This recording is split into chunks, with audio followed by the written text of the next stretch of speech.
Our enemies want to keep us in a state where we are traumatized. They don't want us to move forward, so they essentially place burdens upon our life, yokes of bondage. And they want you to be in a state of fear. And God does not want you to be in a state of fear, but when people follow you around, they may call it community policing or homeland security or national security, defense contracting, whatever. When people do this to you, it can be very disturbing. I remember in my 20s, my 30s, my 40s, being targeted at gas stations, having people as a group going one after another, coming with no tags, harassing me where I eat, where I worship, buying the same groceries as me, mimicking me, driving the same type of model cars, following me around, throwing trash on my property. They want you to be constantly angry, constantly afraid, constantly traumatized. These are evil people, fellow TIs, that thrive off of conflict.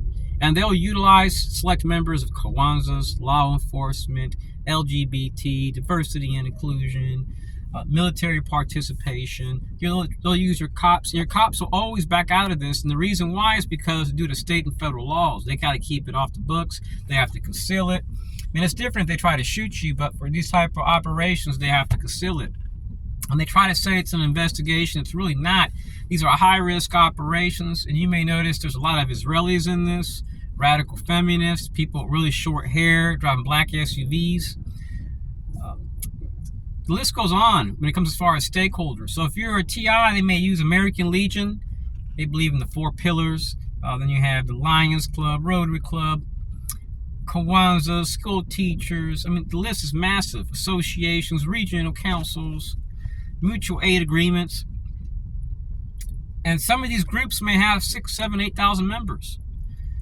But they may have a 30 parking lot area for their American Legion. But they may have thousands of members that show up here and there. One shows up one day, another person may come 8 months later. And all they got to do is make a phone call, see if there's anyone in that area.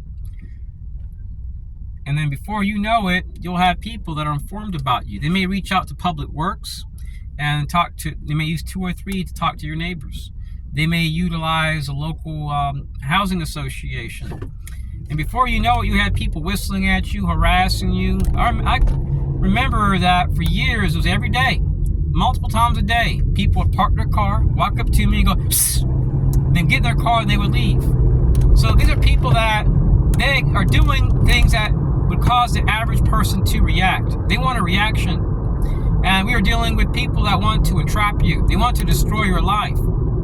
So you have 2 options with these types of people. Either you ignore them, actually 3, you can ignore them and walk away, or you can react hostile, and then most likely you'll get arrested, they'll get hurt, or you'll get hurt. And that's not a good thing. So the best choice is always to walk away. But there are times where it is okay to confront these people and say, hey, I'm here eating with my family. Do you mind if you stop that? If you got to tell a store manager, you tell them. And you just walk away. Sometimes they can get out of hand, and it can be really disturbing what they do.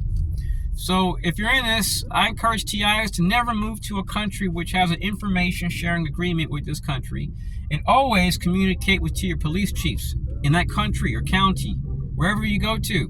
The next place you go to, do it.